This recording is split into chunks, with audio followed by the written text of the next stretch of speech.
একটা শুরুতেই যে ব্রেকিং এর দিকে নজর থাকবে, এসটিএফ এর নজরে হামিমের কারখানা, পিলখানার কারখানায় তালা ঝুলছে।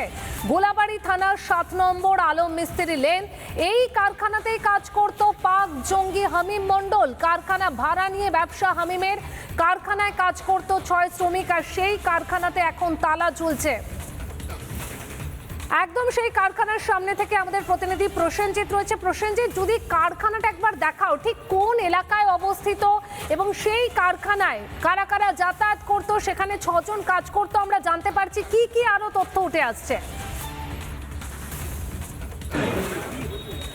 দেখো পায়েল, একেবারে তোমাকে দেখাবো, এইটাই হচ্ছে একেবারে 7 নম্বর আলাম মিস্ত্রি লেন।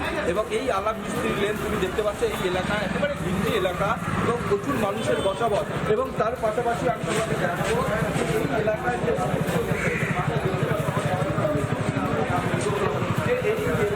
দেখতে পাচ্ছ, আর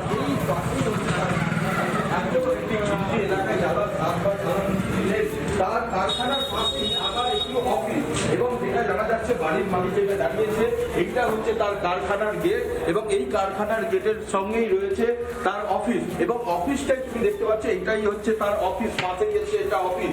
এই অফিস থেকে সমস্ত কম্পিউটার, সিম কার্ড ব্যবহার করা হতো। এবং এই যে অফিসে যে তালা মারা রেখেছে, এবং এই তালা ব্যবহার করে সেখানে সমস্ত এলাকার যে উমেশ রায়কে হুমকি দেওয়া, নাশকতা, সমস্ত কিছু কিন্তু এই সিসিটিভি ক্যামেরা দেখেই এলাকায় কিন্তু নজরদারি চালাতো। এবং তার পাশাপাশি এমনটাও জানা যাচ্ছে যে গোয়েন্দা বিভাগরা যদি তাকে তদন্ত করে, এখানে এসটিএফ এর আধিকারিকরা আছে, এই এসটিএফ এর আধিকারিকরা কিন্তু এইখানে এসে দেখতে পাবে যে তার চক্ষু চরমরা হয়ে যাবে। কারণ পাশে যেহেতু কারখানা, এখানে ব্যবসা করা হতো, এবং তার পাশেই রয়েছে তার অফিস, এবং এক হাত দূরত্ব।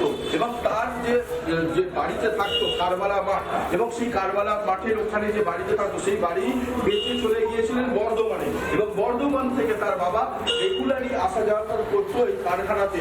এবং সেখানে দেখা যাচ্ছে যে একের পর এক জায়গায় যখন কারখানায় আসতো, এবং তার পাশাপাশি সমস্ত জায়গা যে ঘুরে দেখতে গেলে তুমি দেখতে পাবে যে কারখানার ভেতরে যে সিসিটিভি ক্যামেরার নজরদারি রেখে সমস্ত কিছু প্রোগ্রাম তারা সেট করতো, এবং কে আসতো, কোথা থেকে আসতো, কোন জায়গায় যাচ্তো।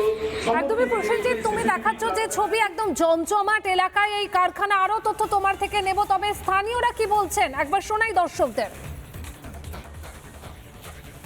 আমরা একবার 2-2:30 বাজে রাতে দেখেছি মেশিন নিয়ে, কি পেপারের মেশিন আছে না কি মেশিন আছে, ওই জন্য কাজগুলো এখানে এসেছে ওই ছেলেটা।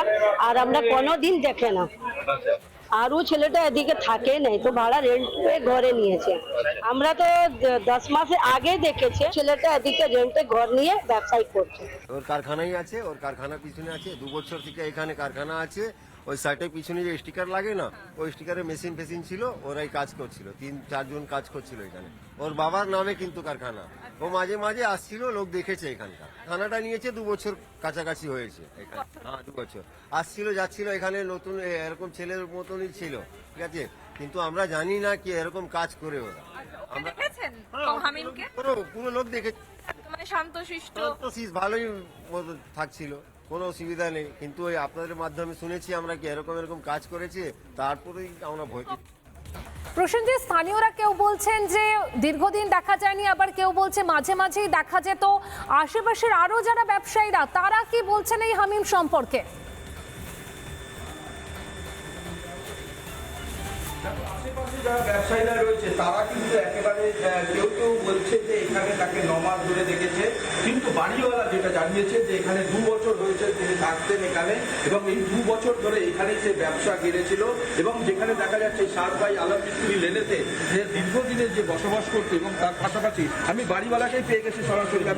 আমি একটু দাদাকে দাদা, এই যে আপনার বাড়িতে কত বছর ধরে ছিলেন?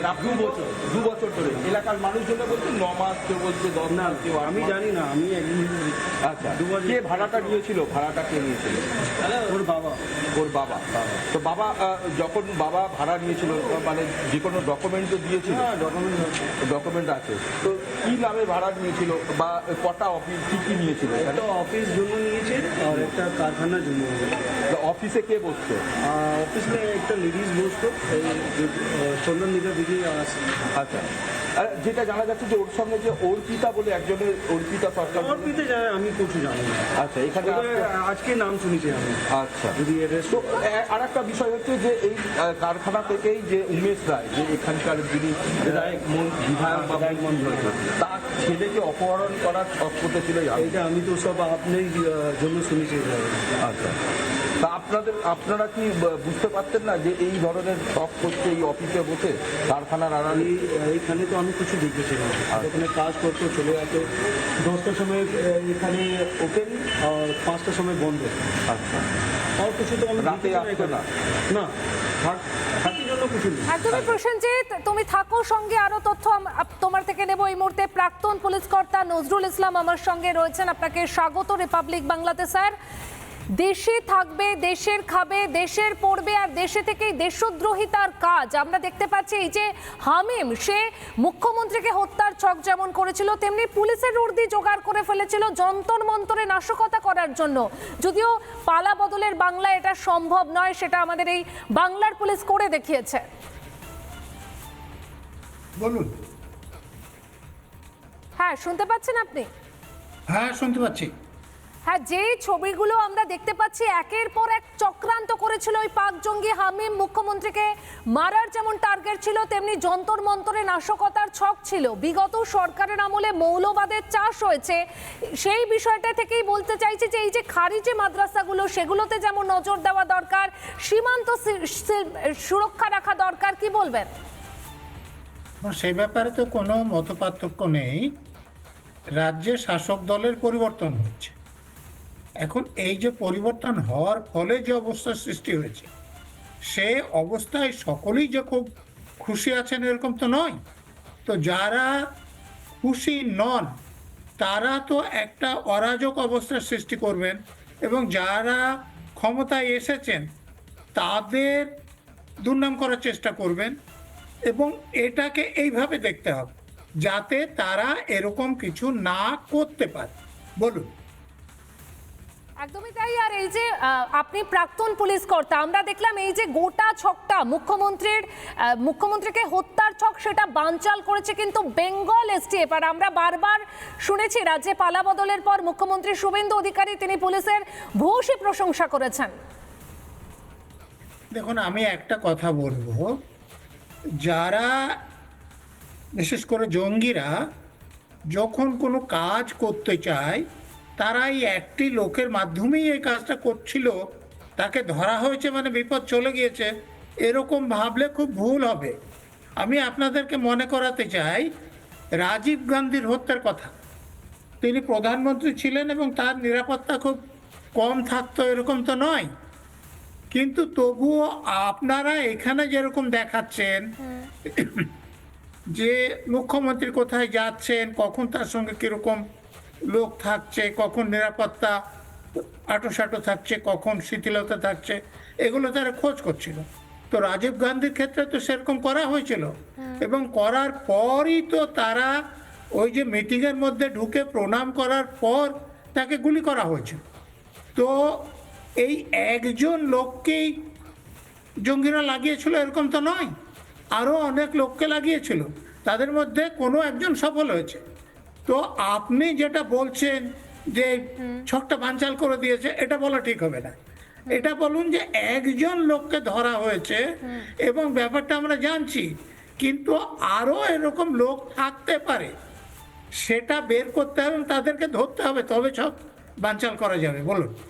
একদমই স্যার, আরো একটা বিষয় যেটা হচ্ছে যন্তর মন্তরে নাশকতার ছকও ছিল, পুলিশের উর্দিও জোগাড় করে ফেলেছিল, তবে জমায়েত যেহেতু উঠে যায় সেই কারণে সেই ছকও বানচাল হয়েছে।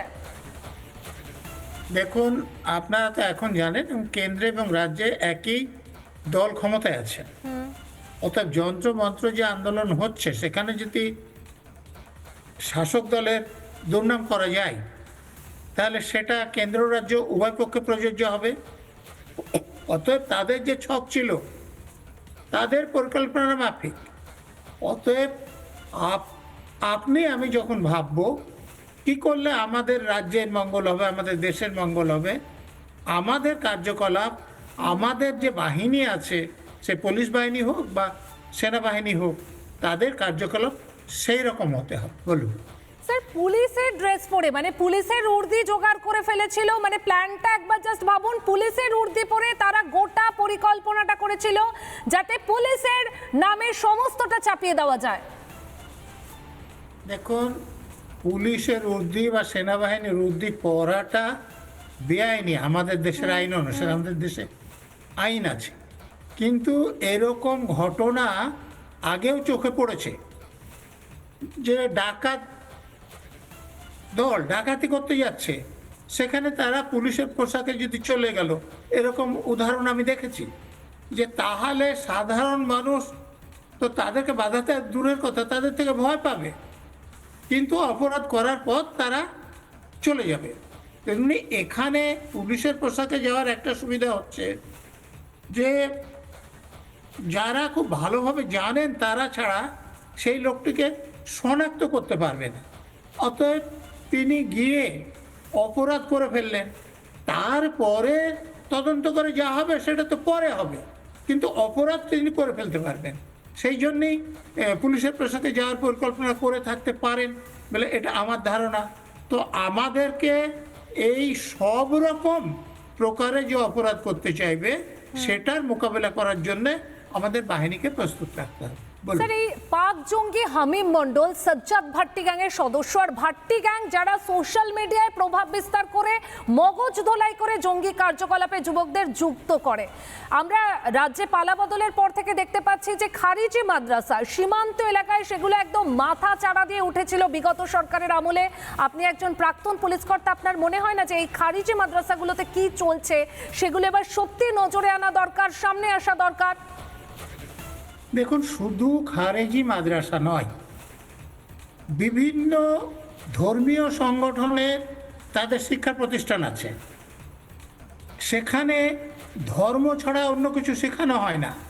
ইতিহাস, ভূগোল, বিজ্ঞান, অঙ্ক এগুলো শেখানো হয় না। ফলে ছেলে মেয়েদের যে মানসিকতা সেটা বৈজ্ঞানিক হয় না, সেটা প্রসারিত হয় না। তো এই রকম যেসব ধর্মীয় সংগঠনগুলো এরকম শিক্ষা প্রতিষ্ঠান চালায়, খারেজি মাদ্রাসা সমেত, তাদের সবগুলোর উপরই নজর রাখা দরকার। বলুন। বেশ, অনেক ধন্যবাদ আমাদের সঙ্গে কথা বলার জন্য। আমাদের সঙ্গে প্রাক্তন পুলিশ কর্তা নজরুল ইসলাম ছিলেন, আপনাকে ধন্যবাদ।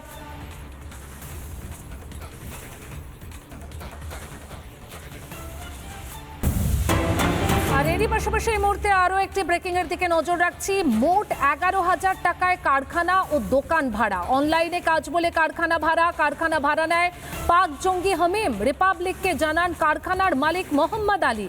কারখানার ভিতরে ক্যামেরা থাকলেও তা খারাপ, কারখানার ভেতরে চলতো কম্পিউটারের কাজ।